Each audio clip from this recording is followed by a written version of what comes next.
Hello, hello, hello, and welcome to the Reclaim Your Life podcast with me, Vicky Igbokwe-Ozoagu, your colossal connections coach, supporting you to kick-start the habit of putting you first so you experience your life on your terms.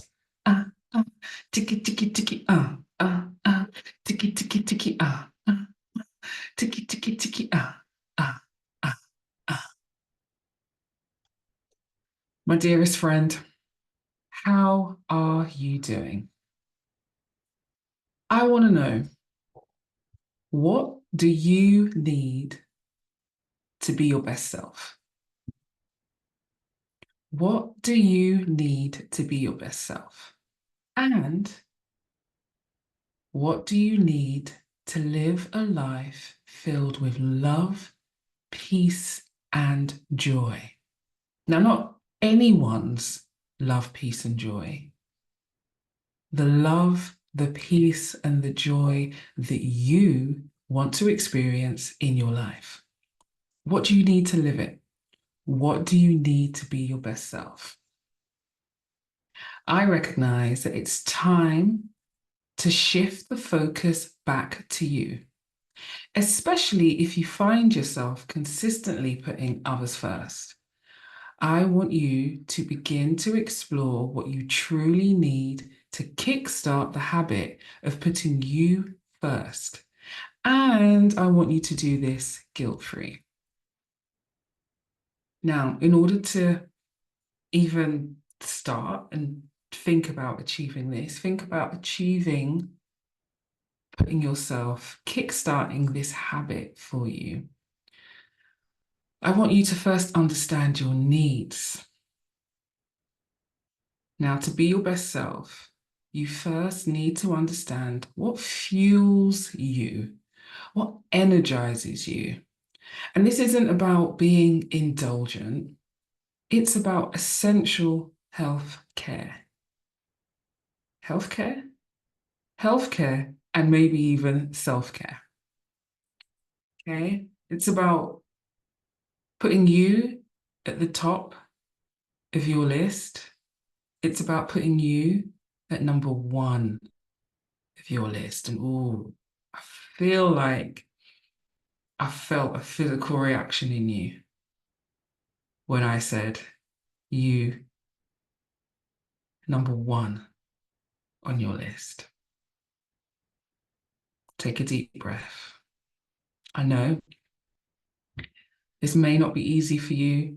You may be thinking, Vicky, I can't remember the last time I was at number one on my list, number one on the to-do list. Well, this is why I am here as your coach to support you in kickstarting the habit of putting you first.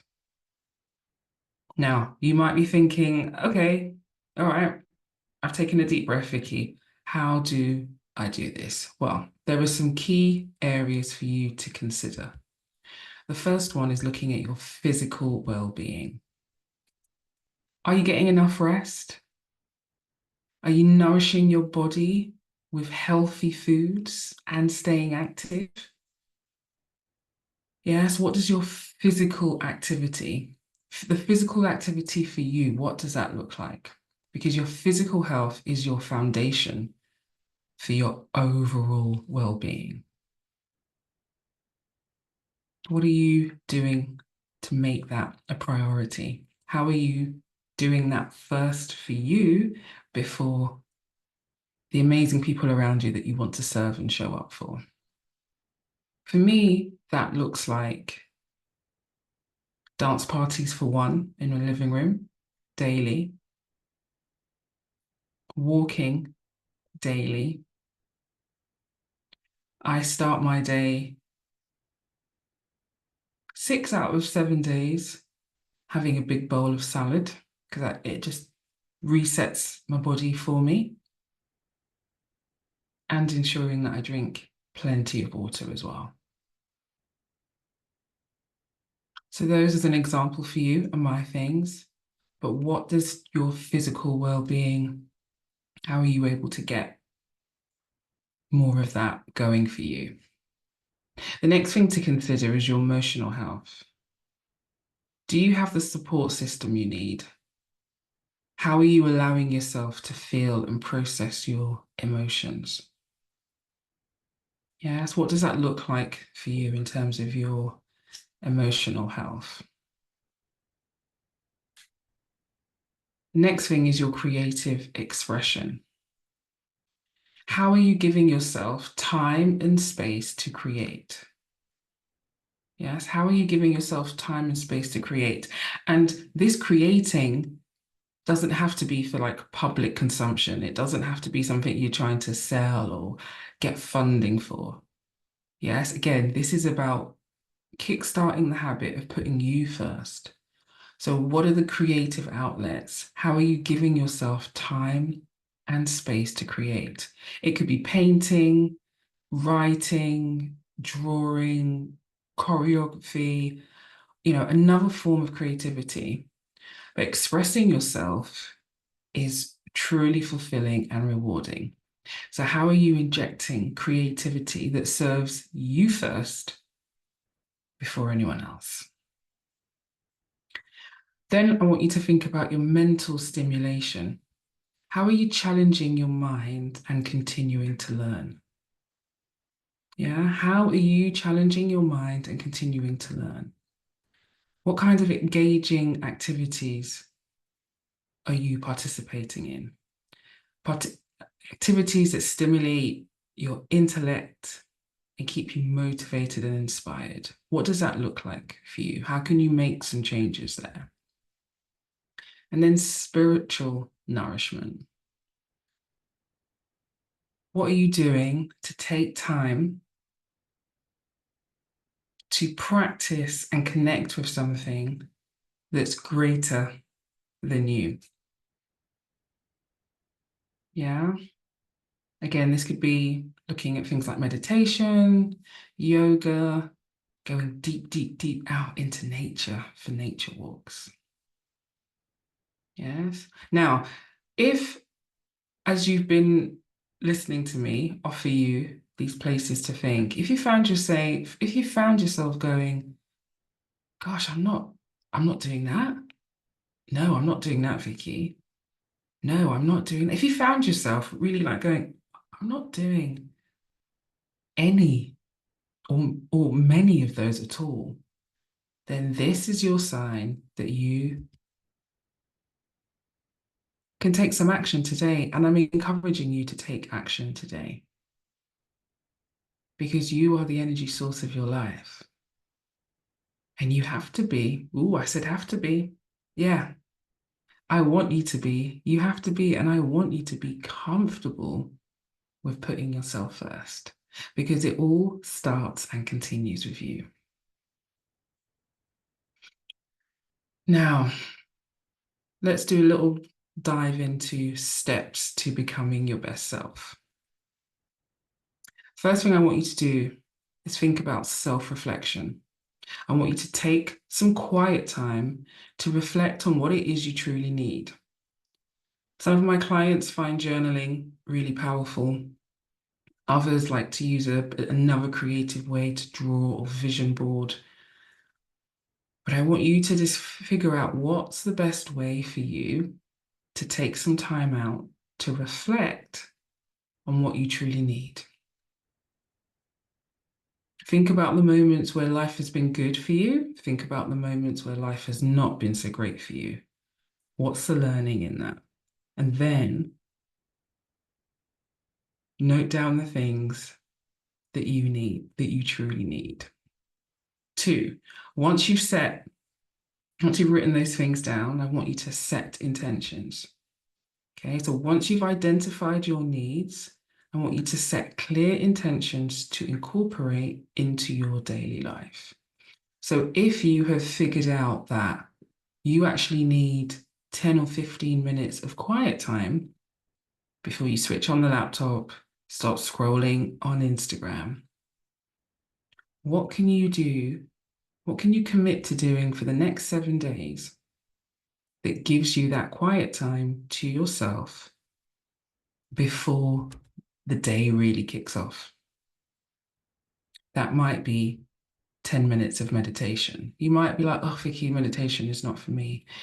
Cool. That might be 10 minutes of you sitting quietly, just sitting and just clearing the mind. It might be 10 minutes of you making your favorite coffee. Now, I'm not a coffee drinker, and you never want to ask me to make your coffee from scratch because unless it's the instant stuff, the whole, is it percolator? Oh, yeah, no, that's not my bag. However, you might be a coffee drinker. So you might say that part of your daily routine in getting you this time that puts you first is about making the ultimate cup of coffee because it just allows you to be in your own thoughts as you do the necessary things to make it. Okay, so I really want you to truly tap into what it is that you need. I don't want you to think, what does Vicky want me to do? Or what does the next person want me to do? And I want you to think about what it is that you need. What is going to be great for you and the human being that you are? The next thing I want you to think about is creating boundaries. I want you to protect your time and energy by setting boundaries that allow you to focus on your needs without guilt. So, if, for example, you have children and you have a partner, it might be that you will have a conversation with your partner to say, hey, I really need your support. My coach, Vicky, has set me this amazing challenge to put myself first for the next 7 days. And I'm going to be doing X in the morning or X in the afternoon or X at whatever time of the day. And I would really love it if you could be with the kids. So I get this 15 minutes of time by myself. Okay. So that is a way of protecting your time, engaging your partner, and also asking for the things that you need to support you in putting yourself first. The fourth thing I want you to do is seek support. Yes. Surround yourself with a supportive community, whether it's your friends, a family, your coach, a therapist, like-minded individuals, people that can become and are willing to become a strong support system for you. And as this support system is crucial. This also might look like having a buddy. So as you embark on this 7 day challenge, you might share with a friend of yours who actually you go, maybe they need to, I feel like they could also do with kickstarting the habit of putting themselves first. So then you make, a verbal contract with each other that you're going to keep each other accountable. Okay, that is also another form of support. So I want you to remember that becoming your best self is a journey and not a destination. It requires ongoing attention and care by you. Yes, it requires you to prioritize your needs. So you're not only enriching your own life, but also setting an example for those around you. Now, I love to know how our conversations and me sharing these ideas with you, how they impact you. What do they make you think? So I would love for you to leave a comment below. Yes. You can contact me via Instagram, Vicky_Igbokwe. That's VICKI_IGBOKWE. Yeah, so you can leave a comment below. You can get to me on Instagram. And also, if you haven't subscribed, subscribe. If you have subscribed, thank you very much. And lastly, share with a friend. Yeah, share with a friend as well, so that we can continue to have this beautiful ripple effect on the people around you. So if you haven't done it today, I want to encourage you to do something that brings a little bit of joy to your life and continue to think fierce, be fabulous, and live free spirited. Love ya.